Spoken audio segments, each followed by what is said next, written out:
yango tozo bisa mutu akayi convoquer ya lebi kete aya ko s'exprimer ndenge nini mais Faci alobaki ba investir baya bandeko tozo kende wapi na bato yozo ba kaziko ya ténèbres ya FCC oyo ezali FCC ba politiser eloko ba bengisi Deo Gracia bloquer eloko wana My God rêve ezali moyen ya investir bazo investir par na ligne ozwi otie mbongo na yo na telefone na yo moi naza na compte bakongoli bakokoma bamillionnaire il faut betufe eloko oyo c'est par là tozoyebisa bato oyo ya banque centrale boy toyebi plan na bino na banque centrale soko otie mbongo na yo soko otie 30 000 mama za wana fin de l'année aye ko retirer $300 yebisanga siko mbongo wapi bénéfice $30,000. Mais na My God rêve okozwa mbongo na yo oparene muninga ozi oparene koparani wana mususu na papa moko asumbi lopango na minute mususu azwi déjà atie magasin mususu asumbi mutuka donc bazali yango na minute kaka boy hein bongo koti yango eza makambo te kozela mais eloko ya boy vraiment bakongole totika yango toboye tokondane yango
Bonjour à tout le monde. Lelo tozawana nini il fallait tout le bas tozana makamoko et là on va liboso to faire explication. Il y a dossier à banque bato bazolo bao ezali banque non il y a my god rêve explication nango ezali ndenge nini dossier ezali ndenge nini tozana niveau nini tokolebela yango et puis nazana dossier moko ya parcelle ya mama Kifuta azali âgé ya 90 ans lupango na ye ezali wapi ezali na avenue Libération numéro 22 quartier camping commune de Ngaliem tokolebeta masolo wana na ko répondre puisque bato mosusu na vie il faut bien vous allez éduquer moko azokende koloba koti na salon soki na salon ya police na soda atambona na équipe bateau bazali ko finga président à l'époque et bateau ba dirigeant pendant 18 ans les lois kende ko tambola koti na rideau moko boye soit na mousquetaire o chilombo moni peut-être bateau sous bateau so moni bazo pekisa diamba et tambola kate izan normal montinyon sa mela diamba izali c'est terrible montomoko azali soit disant voilà ba député ou ba congolais ba député un type moko matérité moko ezali monto moko un voyou azo parvenir ko sakana président de la République hein azo parvenir c'est pourquoi nazo senga omoni député ala monto honorable azali monto moko honoré il faut qu'on puisse respecter mais lulenga ya bato bazo sala ezali ko kamisa biso ya ba type ozo yokawana na bo ngana tanga kombo puisque kombo ko tanga ezali ko matisa bango o soki ya ngai wana c'est terrible azokota chilombo sala boy ayeli biso ba se de mouton asali boy mais yuzu tambola na équipe nini o tambola na équipe nini ozana moralité ozo mériter ko za les députés té tozo yeba ça fait 2 semaines rentrée parlementaire et salamité qu'est-ce qui c'est ezali ko approuver ezali kamonini depuis rentrée parlementaire salami mais plénière et salamité pendant 2 semaines. Tokoyeba to yebite soki nini bazoko lokozela to yebite mais dossier tozanango boyebi dossier tozanango ya batu oyo mwana mwasi wazali wazokende ko plaider le dossier ne bato bazokota te ezali ndenge nini l'état justice azokota te boyebi dossier wana oyo lelo tozali déjà kozela suite ya ba proposition ya ba maître avocat ndenge nini ekoki kosalama po to évoluer. Explication liboso ezali boyeba que nani nazana dossier oyebi président de la République tango akoti na pouvoir alobaki akosala ba congolais ba millionnaire akosala ba congolais ba millionnaire et puis ba millionnaire ndenge nini président asengi congolais nyonso oyo asalaka commerce apesa climat moko d'affaires ya congolais nyonso ayeba ko s'exprimer azala au moins na masolo mais lelo vous allez regretter comment makambo ezali kosalama tala bazali ndeko na biso moko Serge Kasanda c'est un congolais aye na idée nini na mboka na biso aye na mboka na biso na eloko oyo bazobenga my god rêve eza banque te ezali société moko ya investissement oyo baza koinvestir na ligne ezali baacheteur ya basombaka or bazali presque dans le monde entier presque dans le monde entier mais c'est la toute première fois eloko wana esalama puisque média mingi makambo mingi esalamaka mingi na affaire na ligne sur internet moto asali akoti directement azali koinvestir na ligne système wana eyawa na Congo te mais lelo ndeko na biso ameka abandi comment abandi yango après avant confinement asali eloko na ye mais il a au moins l'argent ye azosala ko azoaider banque na biso mbongo na ye compte na ye eza na banque centrale mbongo na eza na banque centrale maintenant tango bato bazoya ko investir par ligne ezali bato bacheter bazali na provision ya 7 ans provision ya mbongo ata olie ndenge ni mbongo na yo mais aujourd'hui eloko tokamwe tomoni banque ozoyoka banque ezali tozomona ba antivaleur banque centrale apesi instruction ke bakanga compte ya Serge Kasanda po crise ya baloba te omoni moto yango aescroquer bato asali boy il a son argent et puis mbongo wana bazokanga ezali mbongo ya bato oyo bainvestir ye azali wana azali kofacilite babanke ye abombaka mbongo te ye azali kofacilite bato marché mpo bazwa nde compte ezali par exemple ozali ofongoli lokola compte WhatsApp nyana silveka WhatsApp puisque WhatsApp ezali na mokolo na mwa afongoli ezali c'est une entreprise mais nani akoyeba keke nani akoki kogere WhatsApp yango asali entreprise na ye ezali entreprise ya koinvestir surtout bato wana basombaka bazali ba homme d'affaires basombaka ba or société ezali wapi ezali na États-Unis d'Amérique ezali na Angleterre ezali pe na Canada mais tokamwe bato balobi tipo wana azali un escroc il faut à l'étranger peut-être à cause ça mais congolais pour asala eloko bongo anyoko le peuple na yemoko et koki ko sala mate yango tozosenga président de la République garant de mon fonctionnement yonde olobaki ke okokomisa ba congolais ba millionnaire nazana ba camarade nazana bato bafongoli ba compte bafongoli compte na my god rêve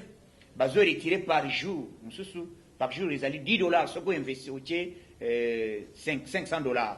ozo retirer $10 nazana moko azo retirer $20 par jour atie $1000 nazana moko atie $50,000 $50,000 il les retire azo na fait que $100 par jour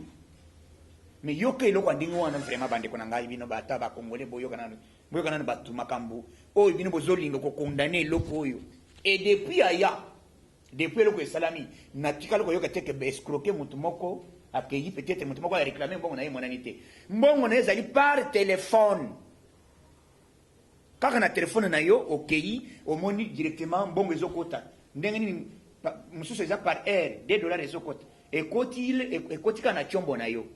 mais lokola tozana ba antivaleur bato balingaka mboka na biso changement eya te entre autres bandeko ya FCC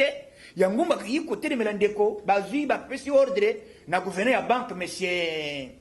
Deo Gracia akanga mbongo ya Serge c'est un Congolais azali place nini eza place akobonga te place na centrale ezali na 16e iri alakisi comment moto azali kofacilité biloko wana esalaka mingi eza na bapoto moto atali kaka na chambre na ye compte ezokota directement aza na temps ya kokende kose déplacer te kokende kodébrouiller te akei kaka place moko eza lokola M-Pesa eza lokola Airtelman eza lokola Orange Man mais Orange Man mokolo na onani iloko ndeko akréer entreprise et aye moyen ya koinvestir aye puisque ba homme d'affaires baoyo basombaka ba or société wana ezali na Nigeria azali escroc te moi j'étais là aujourd'hui okotala comment bokomona comment alakisi comment natali batu oyo d'abord avant naloba naza na bandeko oyo na bureau na ngai baoyo baza déjà na compte ngai moko nafungoli compte ngai moko naza na compte kuna nafungoli compte mbongo ezokota par heure eza yende azofuta te mbongo ezowuta kuna directement otali na telefone na yo soki osali combien na tongo omoni mbongo ebimi mais comment bandeko bokokende bozwi ordre ya kokende kokanga société naza na ndeko moko azali awo naza na bamosusu bazali presque bakei baretire mbongo bandeko erene baretiraka mbongo bandeko nanga biso nyonso baretiraka mbongo my god de rêve kanda ya batu ya FCC eza nini lokola faci azali koereve apesi alobaki ke bakongole bakokoma bamillionnaire il faut betufe eloko oyo c'est par là tozoyebisa batu oyo ya banque centrale boy toyebe plan na bino na banque centrale soko otie mbongo na yo soko otie 30 000 mama za wana na fin de l'année aye koretire $300 yebisanga siko mbongo wapi bénéfice $30,000 mais na my god rêve okozwa mbongo na yo oparene muninga ozi oparene koparani wana mususu papa moko asombi lopanga na minute mususu azwi déjà atie magasin mususu asombi mutuka donc bazali preuve à l'appui ezali lulenge ya kofacilité bakongolais bazwa d'ailleurs soki welelo bokolobi bokokanga Serge bokanga société na ye mais mbongo ezokota déjà na kyombo bawe basobe investir déjà eza déjà kuna mbongo ekotaka nango par heure par nene mais bozolinga mboka na biso échanger te yango tozobisa moto akei koconvoke ye alobi ke te aya kosexprime ndenge nini mais faci alobaki bainvestir baya bandeko tozokende wapi na bato oyo bozoyoka bakaziko ya ténèbre ya FCC oyo ezali FCC bapolitize eloko babengisi Deo Gracia bloqué eloko wana my god rêve ezali moyen ya koinvestir bazoinvestir par na ligne ozwi otie mbongo na yo na telefone na yo naza na compte ndeko mosusu aza na compte oyo aza na compte tout le monde na biro toza na compte ozomona mbongo ezokota par heure ezosala boyi mais comment bino bozo étouffe eloko naza na moko azali awa atiaki $20 hier akeso abimisi 300 akei kosombela mwana congélateur siko bozolinga pauvreté bakongole bazela batikala na nzala to bozolinga pauvreté sila yango nazosenga président na biso yo ozali le peuple d'abord esiko ozoyoka yango dossier ezali awa ke ndeko bazali koétouffe ye bazali koétouffe œuvre na ye bazwi mbongo a investir mbongo neza na banque ebele bambongo nyonso akaboli na babanke bapesi ordre mbongo wana ebima te c'est par là tozoyebisa bino boyi ntango biso eloko wana epuis bazosala ngo na lolenge nini mpo baloba ke crise esalami tipo wana aza escro mbongo esili balobaki bakanga ye mbongo na ye ezali. Pourquoi banque centrale okangi mbongo ya M. Serge? Pourquoi okangi mbongo ya ndeko Kasanda?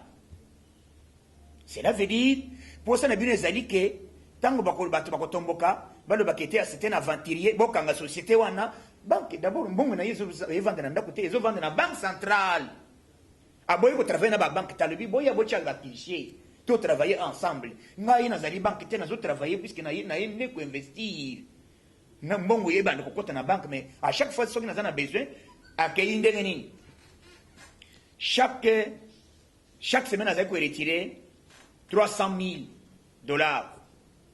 Ce qui a retiré, bah, comme non, 300 000 kebele. Tu vas retirer 30 000. Mais oh, vous n'avez pas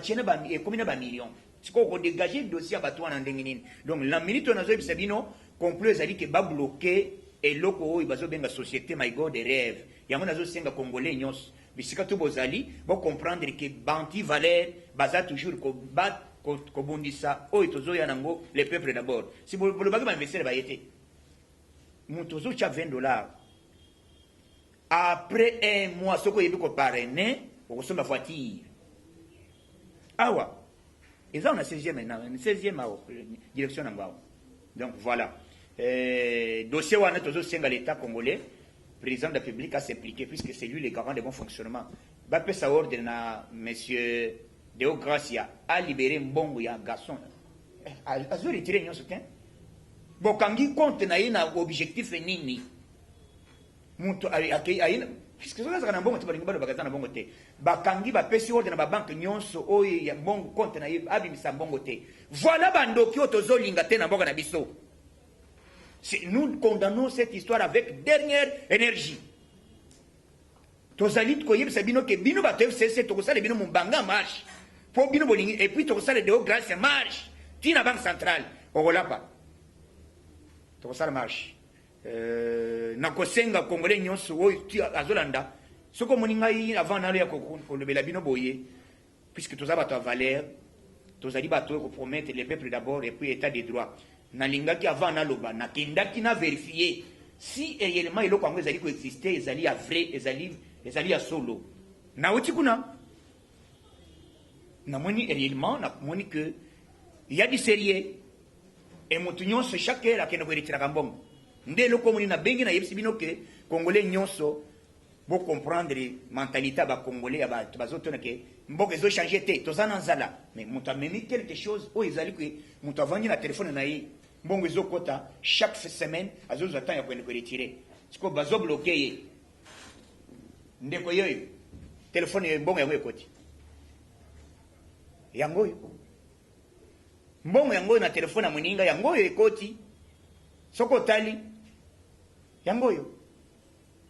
$222 yango na minute kaka boy mbongo ekoti yango yo ezama kambote ko zela mais eloko ya boy vraiment ba congolais to tika yango to boye to condamner yango to lingi changement yango $220 na seconde mbongo yango. Mais, mutu moko avangi na kwa zolo badini. Bato wana aza escroc. Non. Soka aza escroc, alakisi lulenge nini. Et puis, ake musika, azi ba document nyonso ndenge sengeli.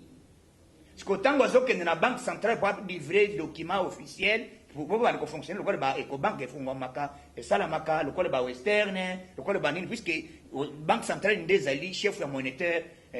nini azali ou l'autorité monétaire, il fallait signer document moko. Mais banque centrale zobo il faut signer document. Or ba na justice partout ba signer ba document nyos. Ba signer ba document nyos. Mais kuna bazo pimela ye ba lebi ke banque centrale lobi auto étudier nan. Non, na zo senga président, le ministre ya justice, na ministre oyo a livré qui document ya monsieur Serge. A PC document le biango qui a signé. La PC autorisation a fonctionné. La PC document le a fonctionné. La PC document a fonctionné. Azo futa pe taxe. Yo kapé mbongo mpeta mwizana kati kuna. Ezo lungola na ba TVA.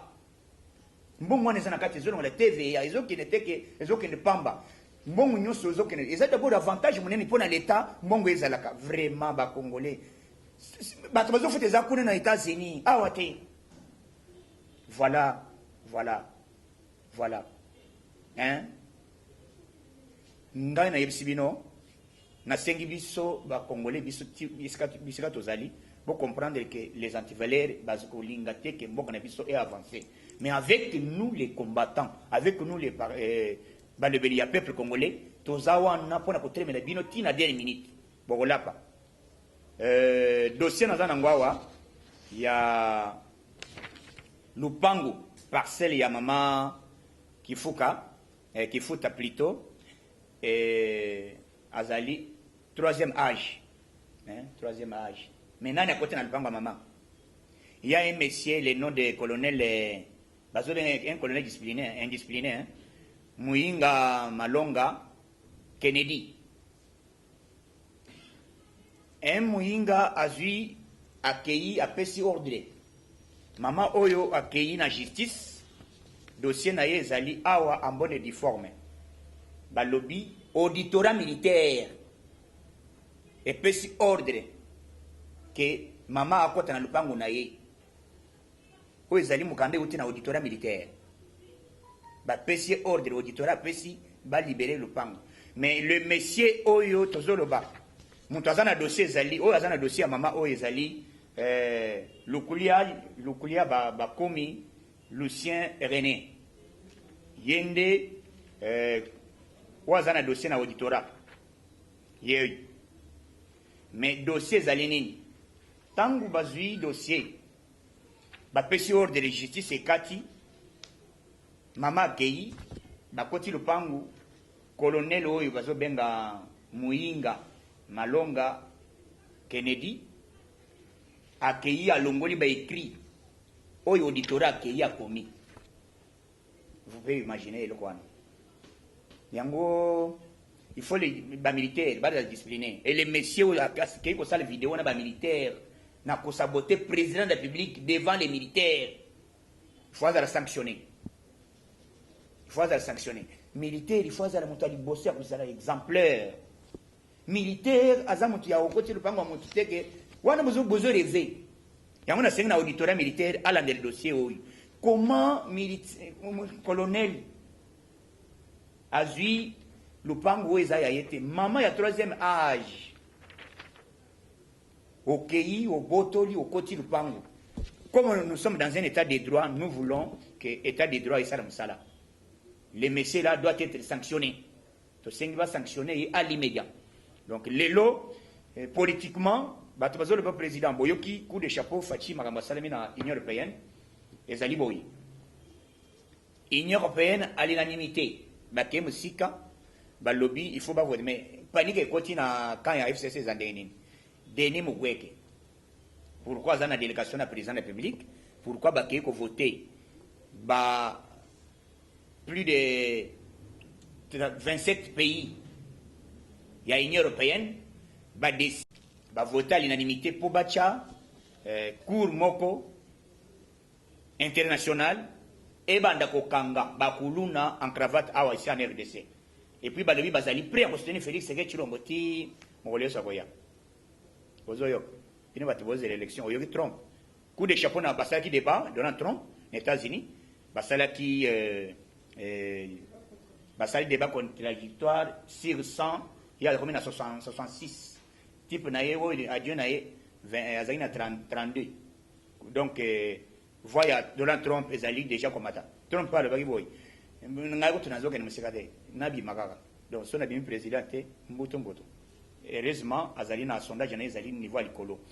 tozana kati état de droit na sengi congolais tozali wana pona koseni mokonzi ya mboka